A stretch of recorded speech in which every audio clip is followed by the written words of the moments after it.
le griot est né il y a très longtemps, dans une époque, mais la source est que le griot est là en tant que médiateur par excellence. Le conteur et le griot, c'est très très différent. L'origine du conte même, c'est les femmes qui ont commencé les contes.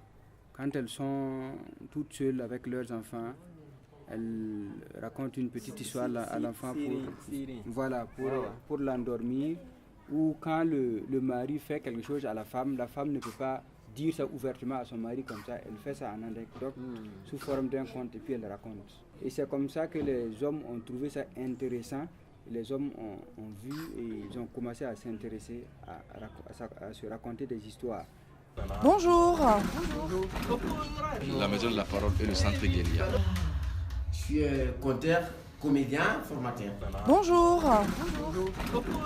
Moi, je me nomme la voix du passé qui, dans le présent, s'actualise et se réalise. Chez nous, les conteurs, il est dit que pour se rencontrer, chacun doit faire un pas. Pour se serrer la main, chacun doit tendre la sienne. Et pour mieux s'entendre, chacun doit d'abord s'écouter. Tout vient de la parole.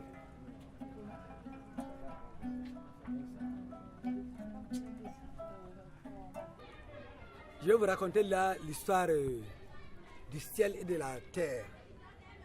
Vous savez, avant, juste à une époque pas très reculée que cela, les nuages étaient proches, très très proches de la terre.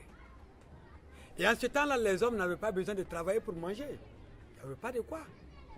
Il suffisait simplement de lever la tête vers le ciel, de tirer sa main, de couper un morceau de ciel et le manger.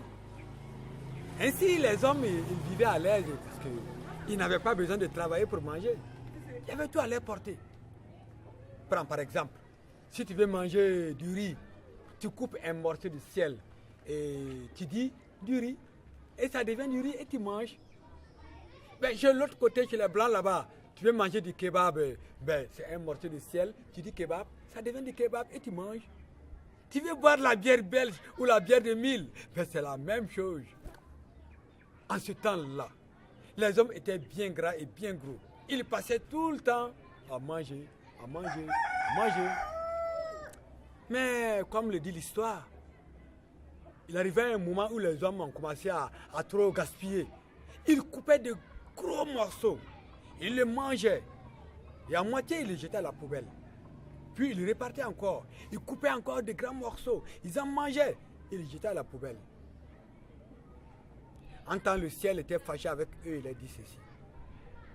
Un rassemblement de toute la population de la terre. Mes enfants, mais je suis là pour vous. Je suis votre garde-manger. Vous n'avez pas besoin de couper de grands morceaux et de les jeter à la poubelle ou les laisser pourrir. Ce n'est pas la peine, je suis là pour vous. Si vous continuez à me gaspiller, je m'en irai. Je m'en irai très loin de vous. Comme le dit l'adage africain, si tu dis à ton mauvais côté de t'attendre au bord de la route, si tu dures en voyage, il te rejoint. Le mauvais caractère rejoint toujours son hôte. Ainsi, les hommes ont pris les paroles des nuages et du ciel comme une vieille parole. Et ils ont recommencé encore les habitudes. Ils coupaient de grands morceaux, ils les mangeaient, ils les jetaient. Ils coupaient de grands morceaux, ils les déposaient, ça pourrissait. Et le ciel a dit, ça en est assez. Je m'en vais loin de vous. Et le ciel commença à s'élever, très haut, très haut, très haut. Très haut, jusqu'à la place où il est aujourd'hui.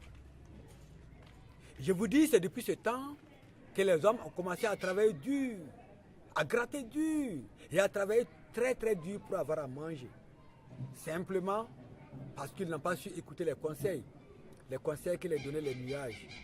S'il vous plaît, arrêtons de gaspiller tout ce qui est nourriture sur cette terre, car un jour, cette nourriture va nous manquer beaucoup.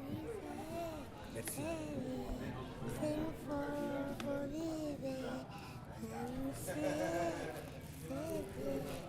Sing for